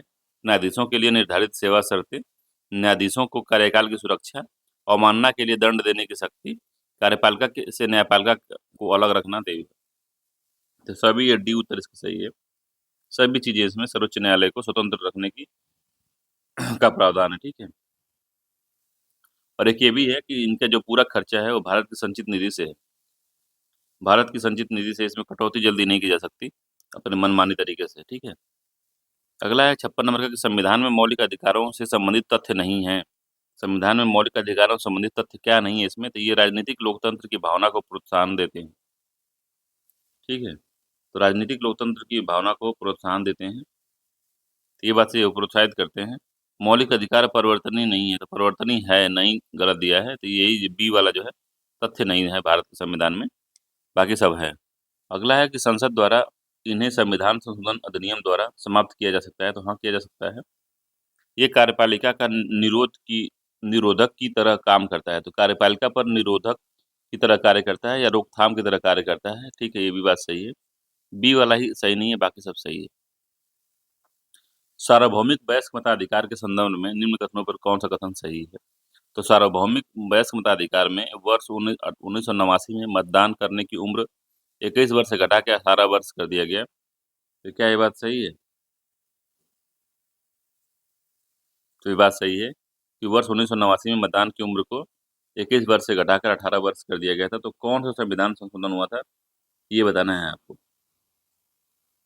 तो 61वां संविधान संशोधन, कॉन्स्टिट्यूशन अमेंडमेंट हुआ था 1989 में। इसमें जो है एज जो है कम कर दी गई थी, 21 वर्ष घटा के 18 वर्ष कर दी गई थी। ठीक है। 61वां संविधान संशोधन संबंधित है। ठीक है, दोनों ही कथन सही है, डी उत्तर सही है। 61वां संविधान संशोधन है। 58 नंबर क्वेश्चन है कि आपातकालीन प्रावधानों के संदर्भ में क्या सत्य है? तो पहला है कि आपातकाल के दौरान देश का ढांचा संघीय से एकात्मक हो जाता है। तो ये बात सही है। अनुच्छेद 365 राष्ट्रपति शासन को लगाने के कारणों में से एक है। ये बात सही है, दोनों ही कथन सही है, डी उत्तर सही है। तो अनुच्छेद जो 365 है वो कहता है कि केंद्र के निर्देश के का अनुपालन करने में अगर राज्य असफल रहता है तो वहाँ पे राष्ट्रपति शासन लगाया जा सकता है। ठीक है, तो राज्य में आपात राष्ट्रपति शासन कहा जाता है, राज्यों में आपातकाल राष्ट्रपति शासन कहा जाता है। और राज्यों में संवैधानिक तंत्र की असफलता अनुच्छेद जो है 56 या केंद्र के निर्देशों का अनुपालन करने में असफल अनुच्छेद 365 में दिया गया है। 59 नंबर क्वेश्चन है कि निम्नलिखित कथनों में से कौन सा कथन असत्य है? तो असत्य कथन बताना है हमको। तो पहला है कि मूल रूप से भारतीय संविधान में 2 स्तरीय राज्य व्यवस्था है। तो है भाई, मूल रूप से एक सेंटर है, एक स्टेट है। वर्ष 1992 में 3 स्तरीय सरकार का प्रावधान किया गया था। तो ये भी बात सही है। 3 स्तरीय जो संविधान है उसका प्रावधान किया गया था। तो ये भी बात सही है। सेंटर, स्टेट और राज्य स्तर पर हमारा लोकल गवर्नमेंट। ठीक है, याद रखेंगे। संविधान में 9वें भाग एवं 11वीं अनुसूची 73वें संविधान संशोधन के माध्यम से संबंधित है या जोड़ा गया था। तो ये भी बात सही है। करेक्ट, कौन सा असत्य है? तो इनमें से कोई असत्य नहीं है। ठीक है, डी उत्तर सही है, कोई असत्य नहीं है इसमें। अगला है कि निम्नलिखित युग्म पर विचार करना है, बताना है क्या जो है सही सुमेलित है। तो कार्यपालिका 52 से 78 दिया है। ठीक है, तो कार्यपालिका जो है 52 से 78 क्या है, सही है?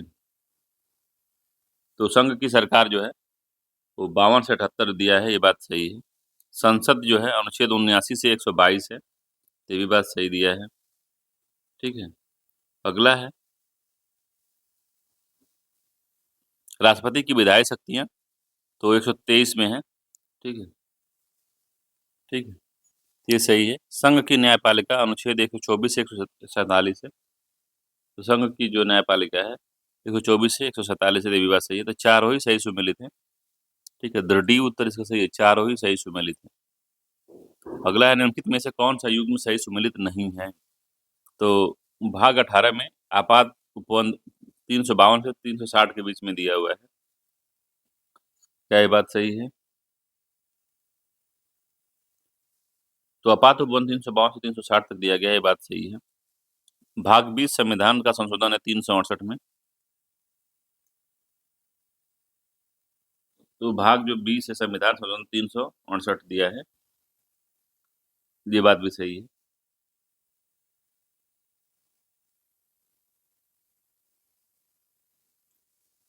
अगला है संघ राज्य क्षेत्र। तो संघ राज्य क्षेत्र जो है दिया है कि भाग 8 में जो है संघ राज्य क्षेत्र है।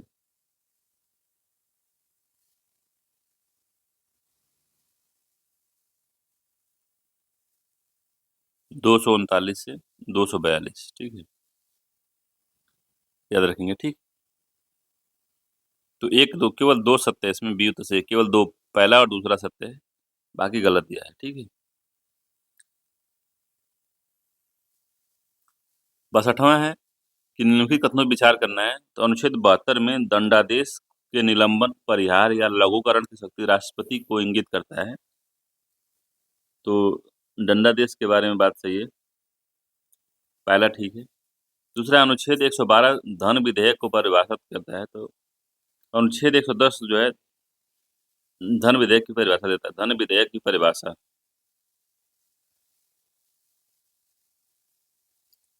ठीक है, तो दूसरा गलत हो गया। तीसरा अनुच्छेद 110 में वार्षिक वित्तीय विवरण का प्रावधान है। तो 110 में परिभाषा है, वित्तीय विवरण का प्रावधान 112 में दिया हुआ है, ये भी गलत हो गया है। तो केवल एक ही सत्य है, ए वाला, बाकी दोनों गलत हैं, ऊपर नीचे दे दिया गया है, याद रखिएगा। 63 नंबर क्वेश्चन कह रहा है कि निम्नलिखित में से कौन सा युग्म सही सुमेलित नहीं है? तीसरे ने बताना है कौन सा सही सुमेलित नहीं है। पहला है कि अंतर्राज्यीय नदियों या नदी घाटियों के जल संबंधी विवाद 262 में दिया है, तो ये बात ये 262 में ही दिया हुआ है। और अगला है इसमें कि अंतर राज्यीय परिषद के संबंध में जो गठन है 263 में दिया है, तो ये भी बात सही है, 263 में दिया है। कुछ राज्यों को संघ से अनुदान की मांग जो है 265 में दिया हुआ है, तो ये गलत है, ठीक है। तो 265 में विधि के प्राधिकार के बिना करों का आरोपण नहीं किया जाएगा, तो करों का आरोपण है विधि द्वारा, ठीक है, तो ये गलत है। बाकी वित्त आयोग 280 में है, ये बात सही है। तो इसका सी वाला आंसर जो है गलत दिया है। 64 नंबर क्वेश्चन कह रहा है कि अनुच्छेद 335 लोकसभा में अनुसूचित जातियों और अनुसूचित जनजातियों के लिए स्थानों के आरक्षण का प्रावधान करता है। तो 335 ऐसा करता है, गलत है। 330 ऐसा करता है। 330 जो है लोकसभा में अनुसूचित जातियों और जनजातियों का स्थानों का आरक्षण करता है। 335 का करता है। 335 जो है सेवाओं और पदों के लिए अनुसूचित जातियों और जनजातियों के दावे पेश करता है।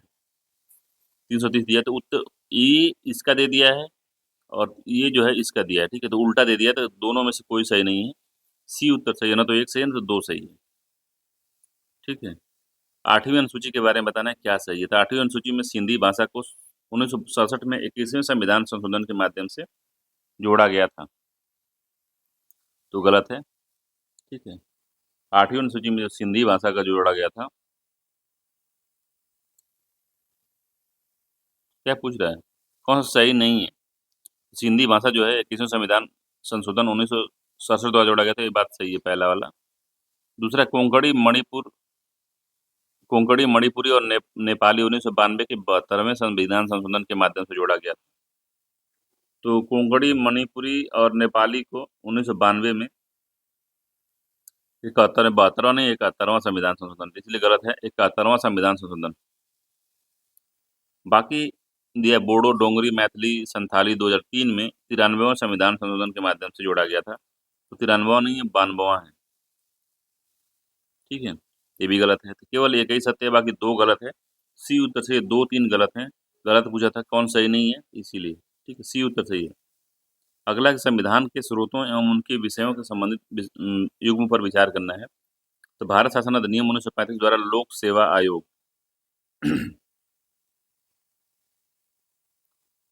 कौन से युग में सुमेलित है बताना है। तो भारत शासन अधिनियम से लोक सेवा आयोग के बारे में लिया गया था, ये बात सही है। ब्रिटेन का संविधान से परमाधिकार लेख जो है लिया गया है, परमाधिकार लेख भी जो है लिया गया है, ये बात सही है। आयरलैंड का संविधान द्विसदनात्मक व्यवस्था जो है आयरलैंड के संविधान से ली गई है। कनाडा के संविधान से अवशिष्ट शक्तियां केंद्र में निहित होंगी, ले लिया गया है। तो द्विसदनीय व्यवस्था ब्रिटेन से ली गई है, आयरलैंड से नहीं, तो ये गलत हो गया है। ठीक है, तो सी तीसरा गलत है। चौथा जो कनाडा का संविधान अवशिष्ट शक्तियों का केंद्र में निहित होगा, तो ये बात सही है। तो 3 युग में सही सुमेलित हैं, सी उत्तर सही है, चौथा तो गलत है। मतलब तीसरा गलत है इसमें। अगला 67 नंबर क्वेश्चन है कि स्रोत है और विषय दिया हुआ है। तो सोवियत संघ है और प्रस्तावना में न्याय है। तो सोवियत संघ से प्रस्तावना में न्याय शब्द जो है सोवियत संघ से जोड़ा गया है। ठीक है, ये बात सही है। प्रस्तावना में जो न्याय है वो सोवियत संघ से लिया गया है, सामाजिक, आर्थिक और राजनीतिक न्याय। ठीक है, फ्रांस से समानता, बंधुता और आदर्श। ठीक है, तो ये भी लिया गया है। ठीक है, जापान से विधि द्वारा स्थापित प्रक्रिया, तो ये भी बात सही है। तो तीनों ही कथन सही हैं, उपयुक्त में सभी तीनों सही सुमेलित हैं। ठीक है, अगला है सहकारी समितियों के संदर्भ में निम्नलिखित कथनों पर विचार करना है। तो 97वां संविधान संशोधन अधिनियम 2011 ने सहकारी समितियों को संवैधानिक दर्जा और जो है संरक्षण प्रदान किया, ये बात सही है। दूसरा है 92वां संविधान संशोधन 245 जेड एच से लेकर 245 जेड टी तक संबंधित है। तो कौन सा आंसर सही है? तो दूसरा गलत है, पहला सत्य है सिर्फ, ये उत्तर सही है इसका। ठीक है, तो 97वां जो संविधान संशोधन है 243 जेड एच से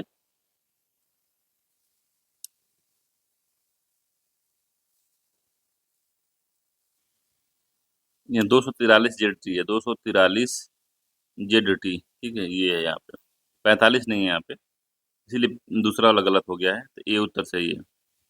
10वीं अनुसूची संबंधित है किससे भाई? 10वीं अनुसूची का संबंध है 104 से, 191 से, उपरोक्त में से एक से अधिक से, उपरोक्त में से कोई नहीं।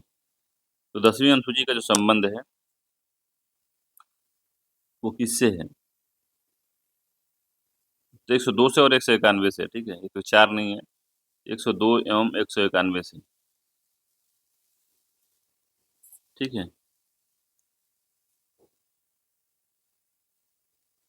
तो बी उत्तर सही है, 191, ये गलत है पहला वाला। बी ही उत्तर सिर्फ सही है इसमें। 70 नंबर क्वेश्चन है कि अनुच्छेद 78 निम्नलिखित में से संबंधित किससे है? तो राष्ट्रपति को सहायता और सलाह देने के लिए मंत्रिपरिषद का प्रावधान है। राष्ट्रपति को जानकारी देने आदि से संबंधित प्रधानमंत्री के कर्तव्यों से संबंधित प्रावधान है। राष्ट्रपति को सर्वोच्च न्यायालय द्वारा सहायता और सलाह देने का प्रावधान है। उपरोक्त में से एक से अधिक है। तो कौन सा इसमें क्वेश्चन सही दिया हुआ है? बी वाला, कि राष्ट्रपति को जानकारी देने आदि के संबंध में प्रधानमंत्री के कर्तव्यों का प्रावधान जो है इसमें किया गया है। ठीक है, अगला 71 नंबर क्वेश्चन है कि अनुच्छेद 155 द्वारा राज्यपाल की नियुक्ति से संबंधित प्रावधान किया गया है। ठीक है, तो पहला सही है। अनुच्छेद 163 राज्यपाल को सहायता और सलाह देने के लिए मुख्यमंत्री का प्रावधान है। मुख्यमंत्री का नहीं, वो मुख्यमंत्री का प्रावधान नहीं है, किसका प्रावधान है? मंत्रिपरिषद का। ठीक है, 63 में नहीं है, सॉरी 63 में ही मंत्रिपरिषद का प्रावधान है, ठीक है, दिया ये गलत दिया है। ठीक है, मुख्यमंत्री नहीं, पूरा मंत्रिमंडल या मंत्रिपरिषद है, तो ये गलत है। अनुच्छेद 167 में राज्यपाल को जानकारी देने के लिए मंत्रिपरिषद का है। तो 167 में जो है राज्यपाल को जानकारी देने के लिए मुख्यमंत्री का है, सीएम का है यहाँ पे, ये सीएम है, यहाँ पे जो वो मंत्रिपरिषद था। ठीक है, तो ये दोनों गलत हो गया है, उल्टा दे दिया है, 63 का इसमें दे दिया है और 67 का उसमें दे दिया। ठीक है, तो केवल एक ही सत्य है, ए वाला, बाकी दो गलत दिया है। 72 निम्नलिखित में से किस तिथि को ब्रिटिश सरकार ने पहली बार घोषणा की कि उसका उद्देश्य भारत में क्रमिक रूप से उत्तरदायी सरकार की स्थापना करना है? तो कब ऐसी घोषणा की गई थी?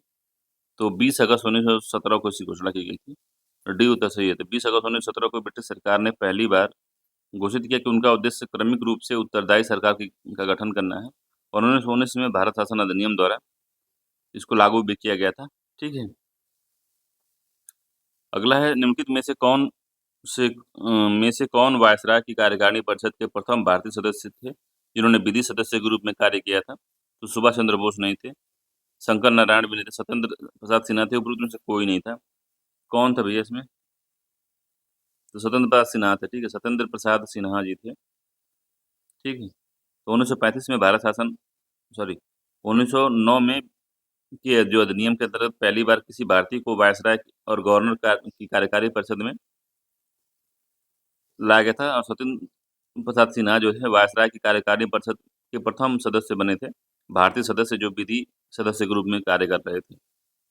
अगला है कि इस अधिनियम ने महिलाओं और मजदूर वर्ग के लिए अलग निर्वाचन की व्यवस्था का कर सांप्रदायिक कर सांप्रदायिक प्रतिनिधित्व व्यवस्था का विस्तार किया। और अधिनियम यह अधिनियम कौन सा था? तो 1909 का नहीं था, 1919 का अधिनियम था, ठीक है। बी उत्तर इसका सही है। सी है, 1935 में किया गया था, ठीक है। सी उत्तर सही है, 1935 में किया गया था। तो 1935 में भारत शासन अधिनियम ने दलितों, महिलाओं और मजदूर वर्ग के लिए अलग से निर्वाचन की व्यवस्था की थी, ठीक है। सी उत्तर सही है, बी नहीं थी। अगला है भारतीय स्वतंत्रता अध्यादेश को ब्रिटिश संसद में निम्नलिखित में से किस तिथि को पेश किया गया था? तो भारतीय स्वतंत्रता अध्यादेश जो है ब्रिटिश संसद में 18 जुलाई 1947, 15 अगस्त 1947, 2 जुलाई 1947, 4 जुलाई 1947। तो कब किया गया था भाई? तो 4 जुलाई 1947, डी उत्तर सही है।